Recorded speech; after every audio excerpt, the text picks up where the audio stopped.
And welcome back to Katawa Shoujo. And yeah, it's getting really interesting again. And I mean really interesting. Oh, visitor in a girl's dorm room. It's always exciting to get invited by a girl. Oh, this is long in the past. Whatever. Even still, this is enough to get my sleep-deprived brain jump-started. Oh. Add that to a lukewarm breakfast and you have one hell of a pick-me-up. I grudgingly go to class, still a little excited at the prospect of breaking the rules. Feel a little like a kid planning to sneak out of his window at night. Well, maybe that's going a little too far, but when you compare an invitation to a party to 6 or so hours of lectures, I know which one wins. Misha and Shizune do little to relieve my boredom either. For once, they seem determined to actually complete Muto's assignments. Huh. I think they do it all the time, don't they? Nevertheless, the day eventually winds to a close. I hurry back to my room to wash up and comb my hair. Wait, comb? Comb is the thing I use for my hair too, isn't that? I think it's some kind. Okay, thankfully I don't run into Kenji. Aww. Before long, I'm leaving the boys' dorm. I nervously rap on the door marked 225, checking my watch once again. Is that you, Hiso? The door's open. You can't come in. Lily's voice lilts through the door and soothes my nerves. This is the first time I've been invited into a girl's room after dark. What are you expecting to happen? You have a little tea party. Even though I know there's no ulterior motive behind this invitation, it doesn't stop my mind running wild with possibilities. Oh, Hiso! Since when have you such a dirty mind? Or I have it. Maybe he thinks about something more innocent than I do. One guy, two girls in a dorm room with a tea set. I mean, the tea set puts you a little bit off, but one guy, two girls, and a dorm room. I think you have really, really strange thoughts, Hiso. When I put it like that, it sounds a little dodgy. It sounds like that. Giving a small sigh to steady myself, I gingerly put my hand on the handle and open the door, craning my head to see inside.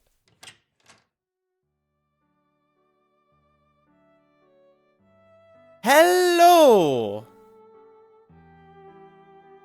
The door opens completely and I catch my first glimpse of Lily's room. Her furniture looks almost antique, but the bare walls and flat surfaces are barely decorated at all. In the center of the room sits a low table, where I see a small tea set at rest. It seems that everything in this room has its place, possibly expecting the several piles of books stacked up against the wall. My sense of vision isn't the only one to be stimulated. The faint smell of something can be picked up on the air. Nail polish, perfume, makeup. It's hard to describe in any way other than girly. My eyes finish their quick sweep of the room before returning their position onto the girls. Lily sits next to the small table, wearing very dark blue pajamas. Dark blue pajamas with shorts that show off plenty of her alluring pale legs. Opposite her, Hanako sits adorned in a conservative light pink gown. Her hands are firmly fixed between her legs, her shoulders forward and her head down as if trying to hide herself in it. Her head doesn't look that down to me. It would be easy for her to do. It looks about 2 sizes too big for her. Waves of flannel flow from her frame, making her look like a child playing dress-up in her parents' clothes. She looks up to confirm my identity, and the beginning of a thin smile queep across her face before vanishing so fast that I can't be sure they ever were there. There's no point in you standing in the doorway, Hiso. Take a step into the room, closing the door behind me. But one thing, wait a minute. I actually wanted to see the whole thing. I want to see the whole image just plain clear. So let's see. This looks actually really antique. Why is there only one teacup? I mean, she needs another teacup maybe, and for me another teacup maybe here, just between them. I guess. The bed looks big. It looks like 2 people could sleep in it. Okay. Well, I think we looked enough. I take a step into the room, closing the door behind me. And I like when they actually change the clothes. The clothing is really important that you should switch them up. In most other visual novels, you see the people always in the same clothes at every time. And they put really much effort into this to change the clothes frequently. Well, not frequently, but they have at least a few sets of clothes. My, I'm afraid this really is a small room for the 3 of us. Would you like to take a seat? I slowly walk to the table and sit down, trying my hardest not to disturb anything along the way. I also can't help but steal a quick glance into Lily's top as I sit. Oh, Hiso, behave yourself. To be robbed of sight would be a most terrible fate. Oh, Hiso. Only because she can't see it doesn't mean that you can do it. I mean, Hanako's still there. Well now, how about some tea? Hanako, could you please pour? Sure. Hiso, would you like? I would love some tea. Do you need a hand? No, I'm fine. Thank you. Lily finds it difficult to resist a smile at her companion's nervousness, something I can't really blame her for. Been a tiring day? Yeah. I relax at my place opposite of the cabinet. To my left is the blue-clad Lily, and to my right sits the pink Hanako. The tea set on the table looks cute as well, as practical, painted red with a floral motif. Motif? Would it be VE at the end? Okay, there's still 1 cup of tea. This, and I like that they pull up something like this. This adds quality in my book. It looks old when contrasted with Lily's plain but generally sophisticated looking furniture, which leads me to think that Hanako might have picked it out. There's a slight ting when Hanako accidentally clips the teapot on a cup as she is pouring. She breathes in sharply. She must be really nervous, as it's not the kind of thing anyone would worry about. Hanako quivers at her mistake. It's okay, Hanako. There's no need to be nervous. Hanako seems to find some confidence in Lily's reassuringly soft-spoken words and deftly pours the next 2 cups. Here you are, Hiso, Lily. Hanako carefully places a cup and saucer in front of Lily and myself. I could get used to service like this. Hiso, behave. Thank you, Hanako. Yeah, thanks. You're welcome. Lily searches for her cup and upon finding it, sips delicately. I do the same. This tea tastes somewhat better than the tea we usually have at school. This is nice. It's so different from any tea I had before. Looks like you picked the right one, Hanako. You've done well, even if it was a bold move. Wait, what? Hanako's smile returns redoubled. A bold move? Why is that? Even with her blighted face, her shy smile couldn't be called anything but cute. I'm glad you like it. Hanako finally beginning to relax, sips from her cup. Something about this makes me think about Lily's question at breakfast. Why am I friends with Hanako? Lily seems genuinely concerned for Hanako's well-being, but it's not like I can do anything to help her. As far as I can tell, her scars don't hold her back physically, and everyone I've met seems to have overcome their disabilities to some extent. I don't have any ulterior motives to hang out with Hanako. We just share similar interests. I have to look up what this word means. It seems to be important and it seems to be very lewd. Well, not lewd, but you get the idea.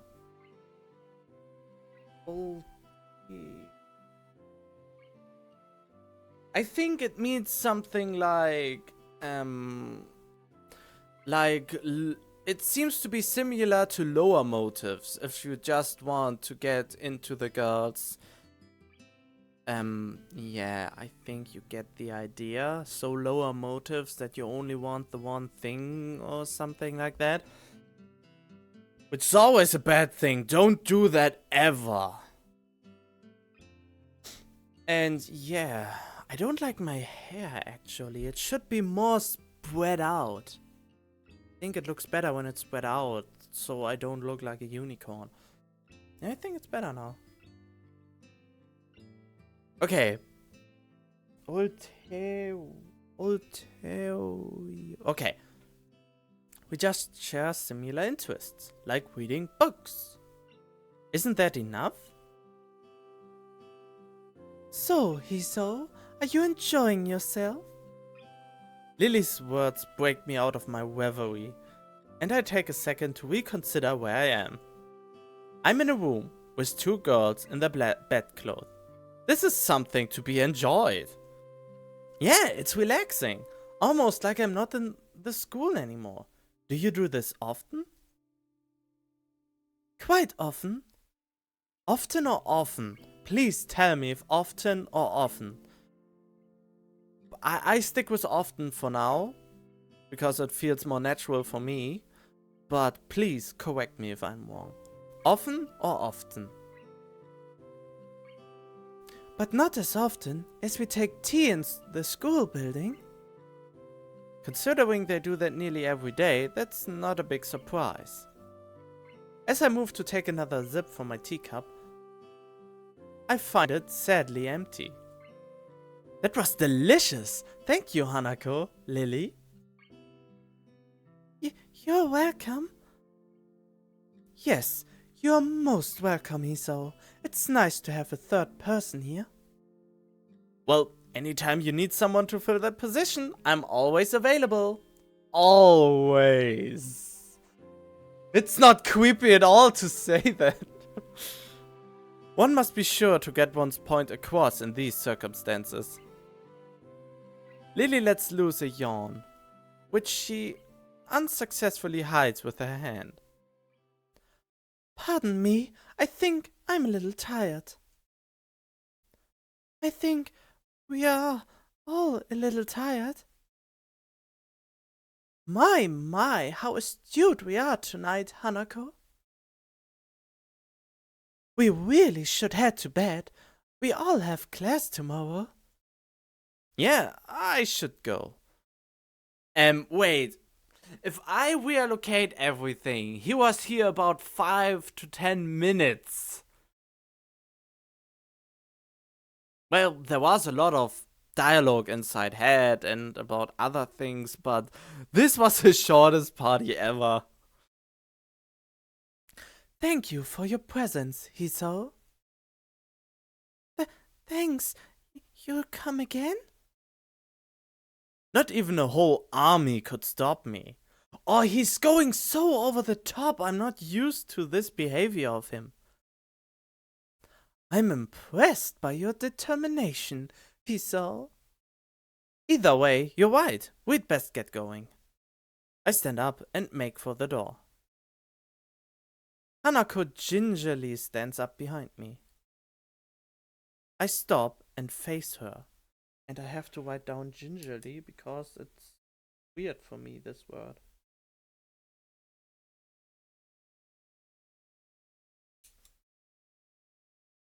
Are you coming with me? Hanako instantly blossoms into full blush.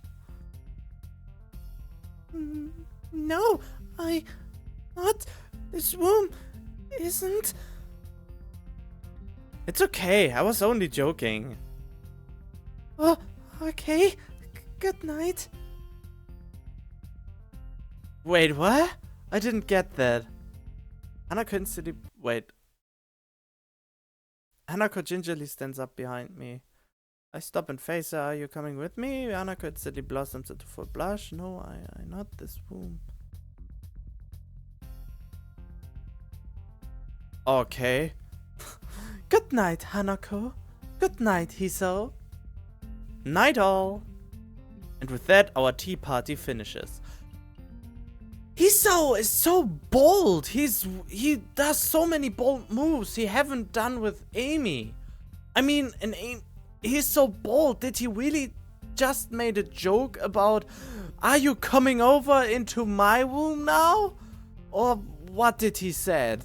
Is this what the joke had hinted? I'm still not sure what it is that Lily wants me to do for Hanako, but I don't want to let her down. I wait until the door has closed behind us before turning to Hanako. Hey, Hanako, you know, you don't have to be nervous around me or anything. I mean, we are friends, right? Right, we are friends. If you ever want to hang out or anything, just let me know. We still need to have that chess rematch, remember? Sure.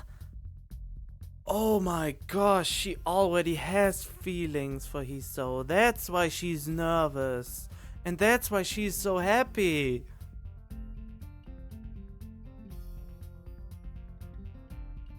But I don't think you'll win. It wouldn't be any fun if it was easy. Hanako seems to give a muted laugh, but she could have just as easily been exhaling. Good night, Hiso. With that, Hanako quickly retreats into her room, located next to Lily's. I start to walk back to my dorm, but the simple act of walking seems to drain me of my energy. I barely make it to my room before I am hit by a wave of exhaustion. I kick off my shoes, fall into bed and fall asleep by the time my head hits the pillow. But at least you get a good old sleep.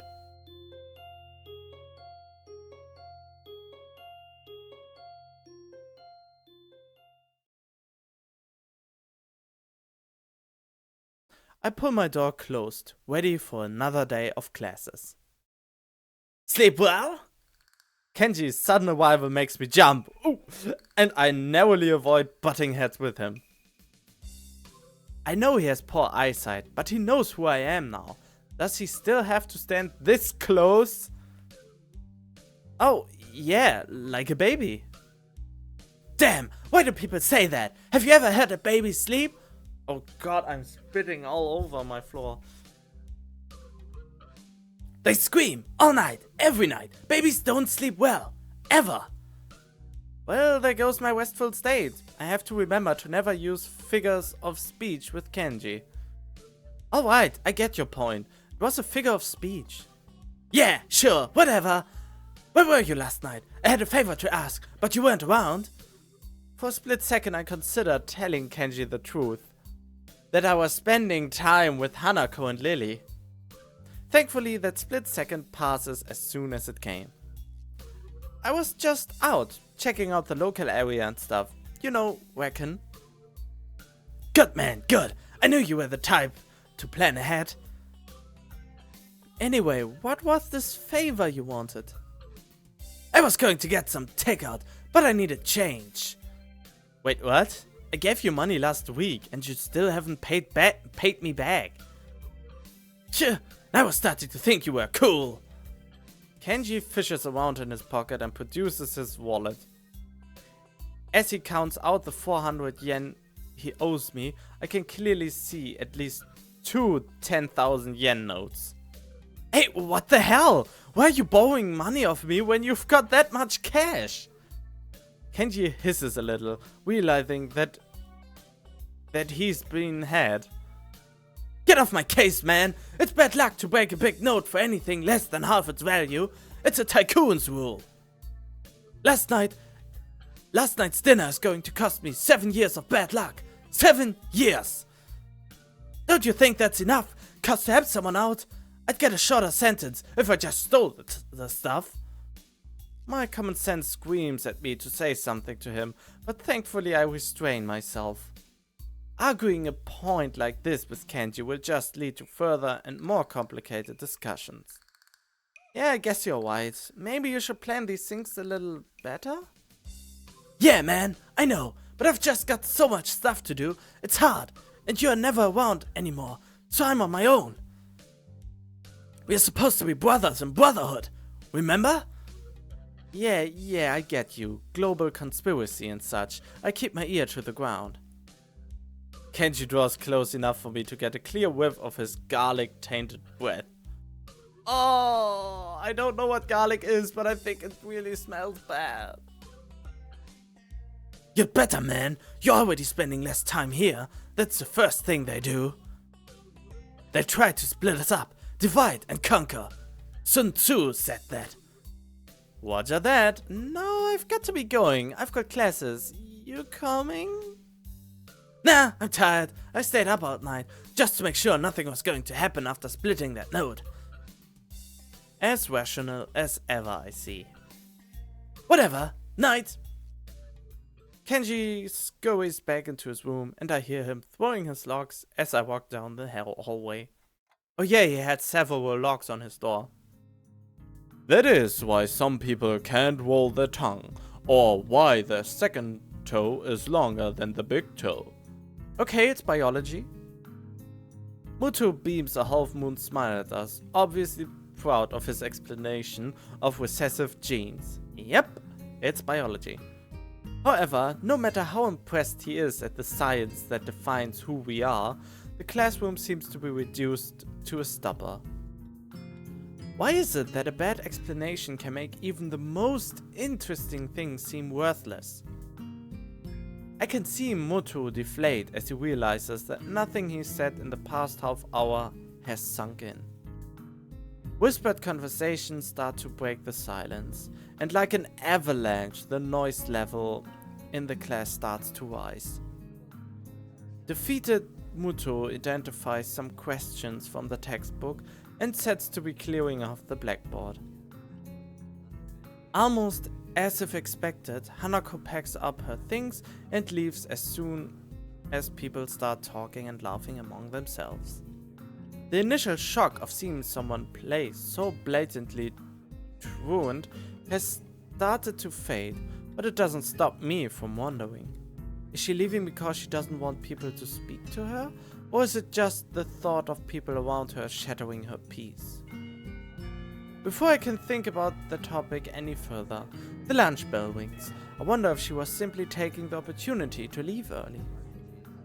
The usual clamour of students exchanging books for lunch reverberates around the room, and while Misha is distracted, I grab my lunch and head out the door. Lily already sits in the tea room, setting out her lunch alone.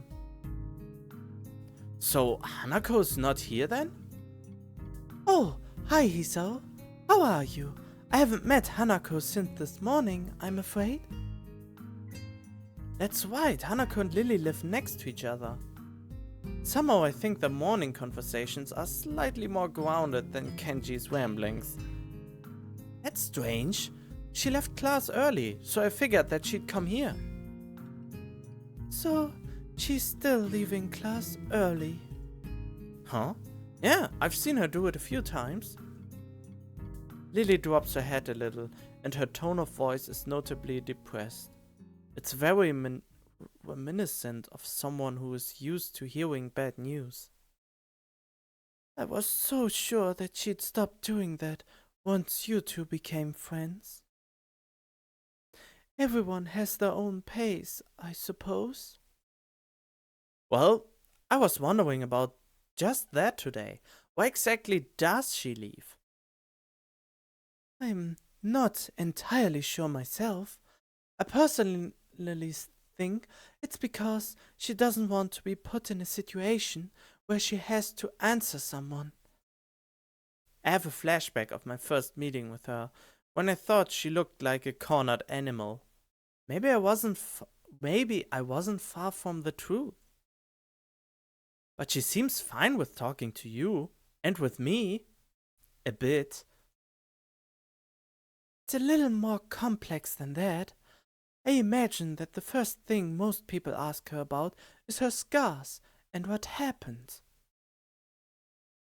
Okay, there's a thought in my head that is twirling around for quite some time. I mean, having burning scars is one thing, but the circumstances, how and why she got it, and in what situation, are very important about why her behavior is like that. Having burning marks is one thing, but most of the time you carry a trauma over with it. So there must be something really, really depressing happen in her past. Not just the incident, but even more. She rarely talks about it with me, but I can tell that she doesn't like to remember whatever happened back then. Leaving class and running away from discussions is her preemptive strike, if you will. Huh? So then how does that explain her talking to me? You said it yourself yesterday. At breakfast, you tried to ignore her scars. Once she saw that you weren't going to ask her about that, she opened herself up to you. I guess you're right. Maybe, I don't know, you know her better than I, so I take your word for it. I wouldn't worry about that. I'm sure you'll come to know her as well as I do soon enough. I welcome the prospect of her having a new friend, and the two of you have such similar interests. Well, I hardly count reading as a team sport. It is good to have company, though. That's my point. Hanako's still an average person at heart. She also wants company at times like that. Huh, I see. I think, to be honest, both of you will still confuse me a little. It's only natural, Hiso. We've only known each other for a little while. It's unreasonable to expect you to understand us, just as we can't understand you. But that is half the fun of becoming friends, right? Yes it is. Although, I suppose there is the matter of us being opposite genders. Men and women do seem to confuse each other quite often. Well, you're right, it never changes, sadly. She says that with a light giggle, finding amusement at the odd little details of life. I hope you don't mind, but I'm going to start eating. No, go ahead. I think I ate something too. I've got some books I want to drop back at the library before classes start, so I'd better get a move on. You'll probably find Hanako there as well. If you do see her, can you tell her to stop by my room later tonight? I'd like to talk to her. You're not coming? Unfortunately, I have a class representatives meeting later, so I'll be gone as soon as I've finished my lunch. Okay then, if I don't see her in the library, then I'll tell her in class. I'm sure she'll be back after lunch. We fall silent as we start to eat. and I take a second to reflect on our conversation. I've always thought that Hanako's shyness was simply due to her being self-conscious of her scars. But that is pretty superficial way. That is a pretty superficial way of looking at her. Just when I thought I was able to see through the fog of Lily and Hanako, I realized that I am more lost than when I started. Lily quickly finishes her lunch. Acutely aware of her meeting, I don't blame her. Shizune is most likely going to be there, and I doubt she wants to give her the satisfaction of another argument. I must be off. Same time tomorrow?